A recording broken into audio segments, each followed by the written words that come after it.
Well, we can see straight through them now, can't we? Three things about the anti-Israel protesters, especially the uni students now occupying so many campuses, are becoming very clear, so clear that we can speak frankly. The first, obviously, is that many of the protesters are collectivists. They're leftists, basically, who will repeat any damn thing, no matter how stupid or violent it is, as long as it makes them feel part of the tribe. That's the big goal. That's what actor Susan Sarandon found when she went to inspire the protesters at America's Columbia University, which now doesn't seem quite so elite at all, if these are typical students. Very important to have their voices heard. And that is their right in a democracy. Especially in a place of education. And supposedly higher thought. That baaing you just heard, these are protesters so sheeplike, so unthinking. They also repeat the chants of the Hamas terrorist group to wipe out Israel from the river to the sea. They just repeat the slogans without having a clue what it actually means, what that death and destruction they're calling for would actually look like. They don't even know what river they're talking about. I mean, we laugh at things like this, but keep watching. Do you know what river and what sea? No idea. Do you know what this sentence means? Assuming it's geographical, I don't know geography well.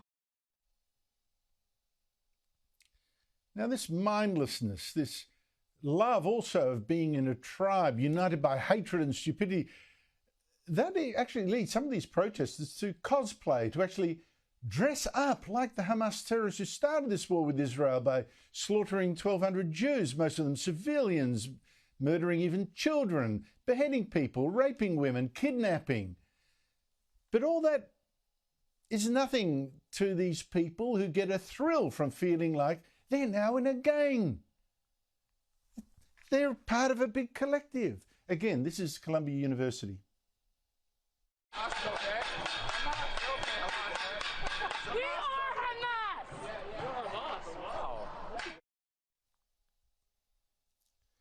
I mean, you see this kind of mindlessness, this unthinking repetition of slogans, this contempt for reality among the people that got dragooned into so many other horrific movements in the past, Nazism, the Bolsheviks, whatever.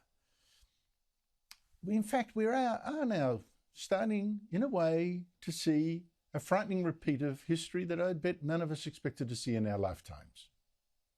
Here are Nazis, I mean, real fascists, real Nazis in 1938, stopping Jews from entering the University of Vienna, Austria, after the Nazi Anschluss. And here last week, students at Yale, another top American university, almost in a reenactment, stopping a Jew from entering as well. So that's the first thing. We're talking about people, many of them, who love being in a gang, repeat anything that makes them feel part of it, whether they understand it or not. You might call them sheep, but they're sheep that can turn into jackals. They're dangerous.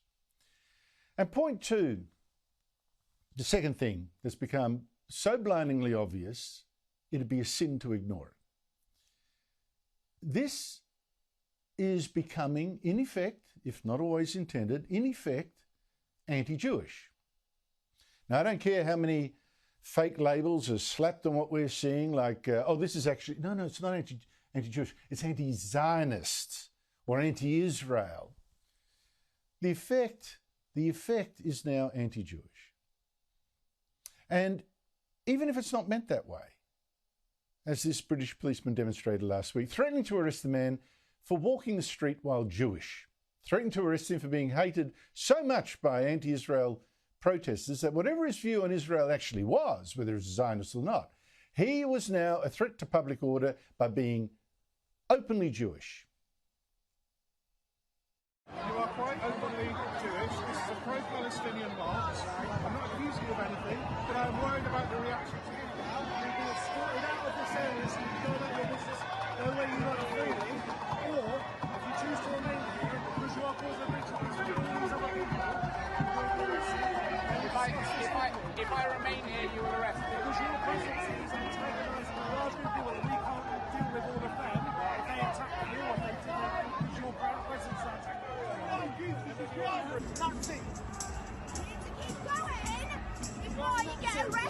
watching a movie. That's right.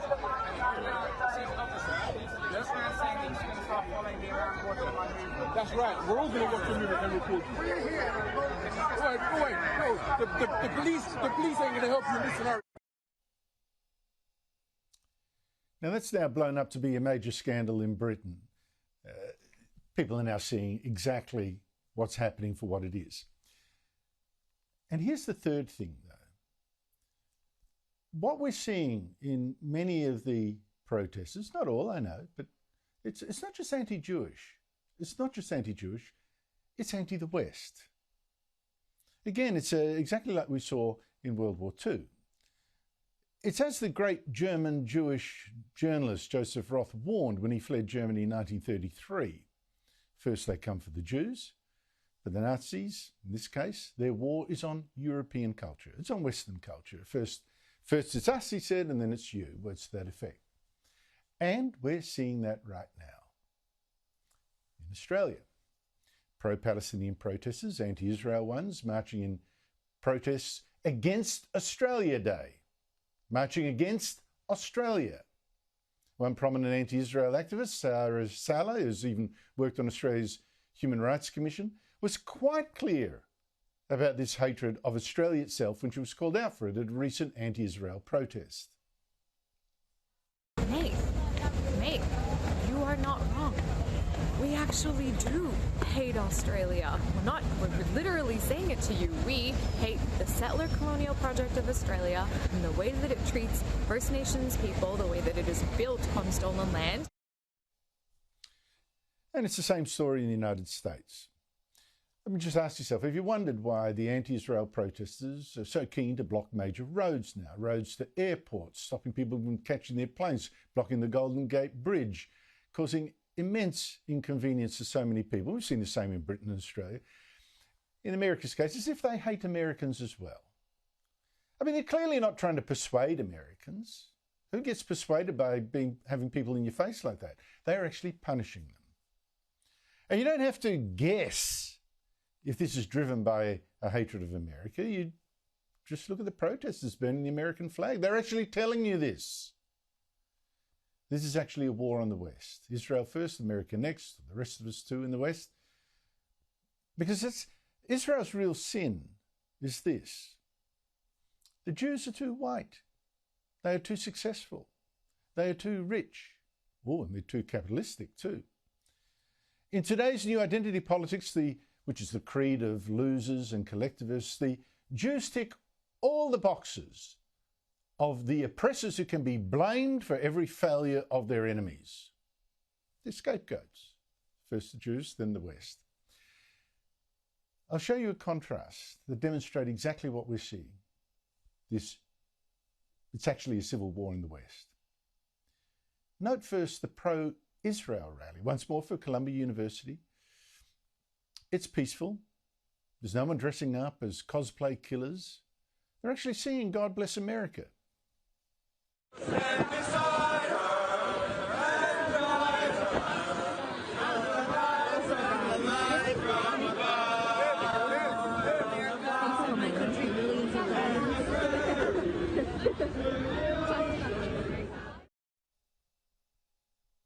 And in contrast, here's an anti-Israel protester on the streets of New York.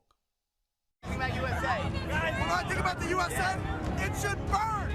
Death to America. Same story in Michigan. America.